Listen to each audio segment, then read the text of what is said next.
Baba impilo ikuchallenger uthi ukwenza konke okuhle. Impilo baba ikuchallenger uthanda idlozi lakho futhi ulisupporta. Impilo ikuchallenger baba uthandaza ngo12 ebusuku. Impilo ikuchallenge mfethu ufundisa izingane zakho. Impilo ikuchallenge baba uyitshelile ukuthi angifune emsindo ngifuna ukunqoba. Uyitshele uthi angisafune emsindo. Uyitshele uthi angifuni ukuxabana nesithandwa sami. Hayi challenge impilo. Challenge impilo. Impilo le. Impilo baba eyabantu abastrong. Impilo eyabantu abakwazi ukuma. Impilo eyabantu abaziyo ukuthi basukaphi bafuna ukuyapi. Impilo awuyizeli ngokuphapha impilo. Hlobo. Empilweni baba ujikelwa umngani wakho. Okuwena obumqoqela zonke izinto akujikela. Empilweni ujikelwa umuntu okuwena omfaka emsebenzini. Empilweni ujikelwa umuntu ozalwa naye. Ujikelwa abantu ozalwa nabo. Impilo leyo. Ujikelwa umphathi wakho wena oreporta kuyena ekumele umhloniphe.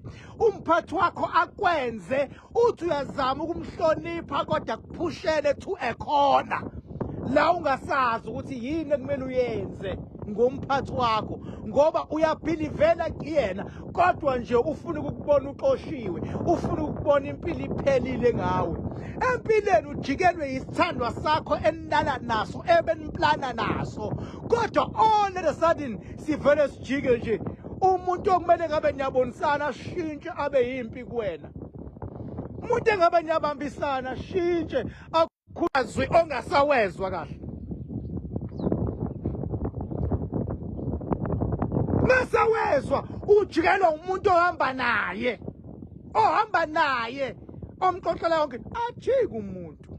Ujikelwa ingane yakho empilweni. Ingane yakho uyithathe mfethu uyiyise esikoleni ngoba wakhe ikusasa layo.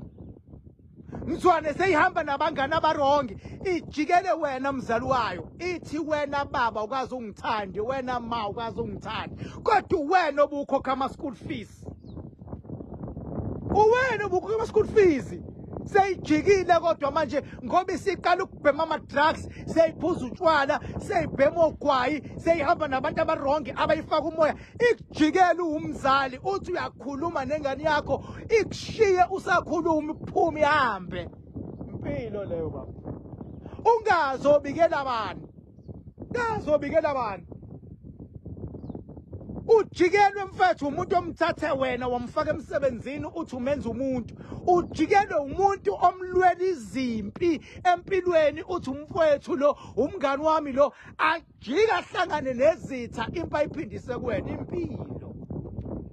Ujikelwe abantu mfethu oba introduceile kubantu abama business partners wakho. Oba introduceile to attend a business bajike bahlangane ngawe. Ukuthi wena ungabusawathola amathenda akuthole wena. Show me looking back. Impilo bafethu impilo ifuna ube strong. Impilo ifuna wazi ukuthi idlozi lakho noNkulunkulu ibona bafika kuqala. Mina ngiyohlala ngimile ngisoze ngajika into yojika umuntu. Mina ngiyoma njengale damu lami nje alisoze lasha ebusika nehlobo liyohlala linje. Ngalakha mina ngaqala lincane leli damu nje waselabali ngaka nje. This is the live video. Lalincane leli damu njengoba selabali ngaka nje. Lalincane ngiliqala. Mangizoba nensebenzo kuphoqa ukuthi angininews. Nje waselabali ngaka leli damu. Nanti jwaselabani ngaka and alihambi lodwa lamba nendliyalo nansi indliyalo iphakathi emanzini nansi phakathi awusoze wayibona iwile noma ikhekhile never akudlalwa ingqinamba kumele zibe khona, abantu abakuvukelayo kumele babe khona, abantu abakuzondayo babe khona, kodwa bonke abanqotshwe bazokuvukela abantu abanqotshwe, bazozama ukukuthakatha abantu abanqotshwe, bozama ukukuvala abantu abanqotshwe. That is why I'm here.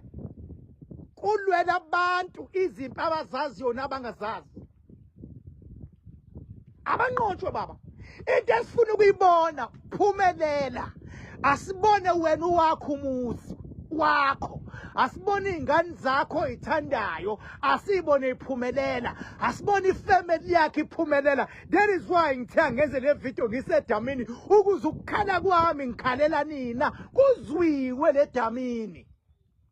Noma ufika uzofuna umakhanda oil, umakhanda oil ukunqobela izimpo ozaziyo nongazazi. That is why ngithe ngiyenze kilapha edamini. That is why ngithe ngiyenze kile damini.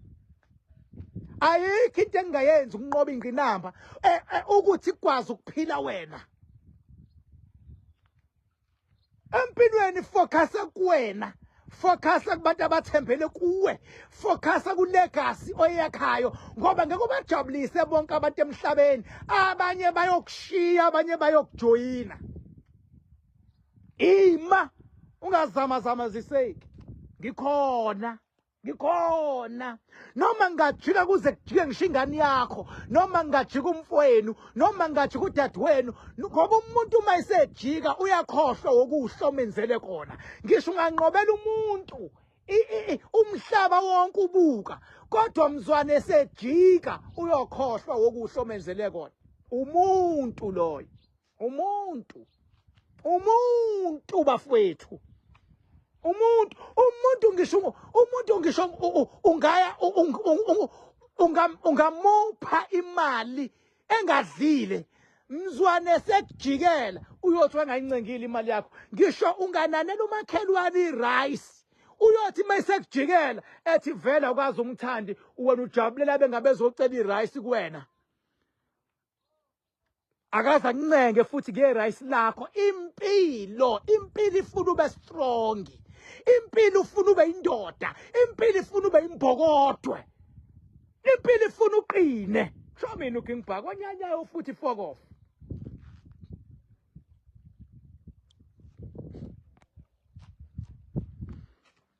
King Phaka, why ukhulume amazwi ajule kangaka namhlanje?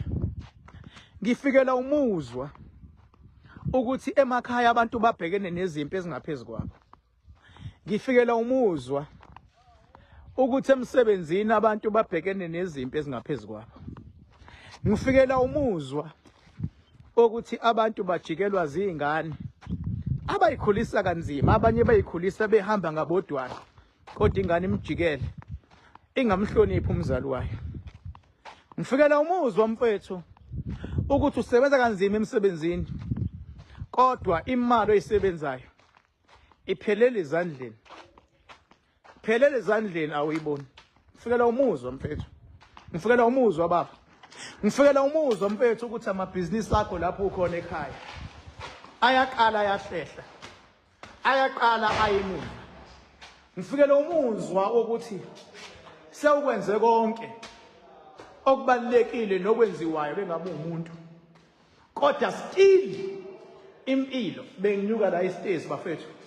Still impilo athi ngikuphendulele iyasetshenzwa kodwa ngifikela umuzwa ukuthi usukwenze konke, kodwa still impilo ayihambi ngale ndlela ofuna ngayo. Ngifikela umuzwa nje.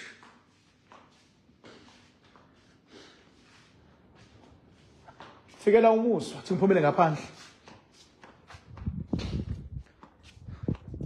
Impilo bafethu ayiyona lento ocabangayo wena ukuthi iyona. Impilo is something else. Impilo is something else.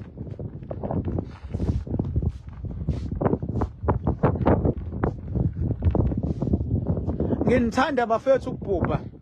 Ngiyazazi inkinga emakhaya enibhekene naso. Ngithi mina qina. Wazi ukuthi idlozi lakho liyalwa. Lilwela wena. Wena engikucela kuwe. Ungawangabaza amandla edlozi lakho. Ngalokuthi mina ngisoze mangabe nginilwela izimpi ngangabaza amandla iphawe ngihamba nayo. Ngoba ngiyazi ukuthi izimpi zenu nibaningi. Umuntu eyedwa uza lezimpi ezinkulu. Ifuna mina ngehlisa umoya. Ngazi kodwa ukuthi ngiyaqeda ngalo, ngiyamsolvela ngiza ngalo ngoba nibaningi. Kodwa ngizonilwela nonke. As long as mawujikile nje la. As long as mawujikile la. Kunqotshwe emhlabeni, kunqotshwe emazulwini, kuze kunqotshwe ngisho izitha ongazazi wena. Ngamehlo enyama, kepha ngemoya zikudonsela emumva. Asibambaneni bafethu. Ilona ithuba. Isona isikhathi. Les sokuthi asibambaneni. Uma singabambani thina. Singabambani thina. Sabantu base South Africa. So zinqoba kanjani izizwe? Asibambaneni. Uma omunye umbono ukuthi unobuhlakani, ungabulwisi ubuhlakani komunye umuntu. Usupport ngoba kukhona labo okusiza khona nawe lobo buhlakani ngelinye ilanga. Ngamlwisa umuntu ombona kahle ukuthi uyi-asset to the community. Ungamlwisa umuntu obhekene nezinkinga, obhekene nezimpi. Obhekene nezimpi zemndeni yakhe. Ngamlwisi lo muntu lo. Ngamlwisi. Ayikho into engijabulisa njengomuntu engimbonayo ukuthi uhlakaniphile and ueda ivalue kulomhlaba esikuwona. Ngoba ngiyawazi lo mhlaba esikuwona ukuthi uyini.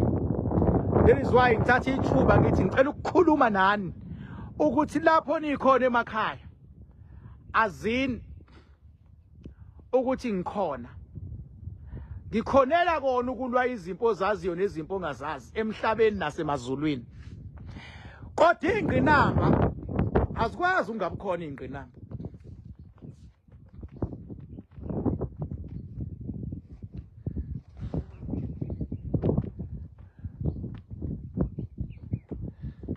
Azikwazi ungabukhona ingqinamba. Ingqinamba kumele zibe khona. Mazikhona kodwa kumele futhi zinqotshwe. Kumele zibe khona. Kumele futhi zinqotshwe. Shomini ukingibhaka bathi ngihambile bathi ngibonile bathi ngizenzile bathi wathinta ubhaka udakwe nansi indlu kaMakhandakhanda Stone intaba leya. Ila ukuthi mase kufikwe khona noma kuthiwa yini elwayo silahla mawudlula kule ndlu yoshona ngale kunetshe ngale kuthiwa Makhandakhanda Stone. Bese kuthi ngapha kuthiwa iMakhandakhanda Dam. Nansi iMakhandakhanda Dam in case you don't know. Nansi yaliyandlu leya esedameni. Yayibona phakathi edameni nansi. Ngeke nje umuntu ongenaphaba yakhe indlu ibe sedameni kanje kungafikanga onjiniya. Khulukule nibusiswe inamba yami 0798130260. Bafethu angikhulumi kuma inbox. Inamba engikhuluma kuyona uWhatsApp wane number ethi 0798130260. NgoJune soba nensebenzo enkulu kulaba abasalile ngesikhathi sinensebenzo umhla ka4. Laba basala ngoJune siyaqhubeka nalabo babekhona ngizobatshela indaba ezimnandi ekumele bafike and yakhomali kumele bayiphathe laba kade bekhona ngizobazisa nje ukuthi kumele benze njani kuphela. Ngoba njengoba kuyimanje kade nje ngiyibhizi nginwebe idamu. Benginweba nje idamu namhlanje njalo manginensebenzo enkulu idamu liyanwebeka.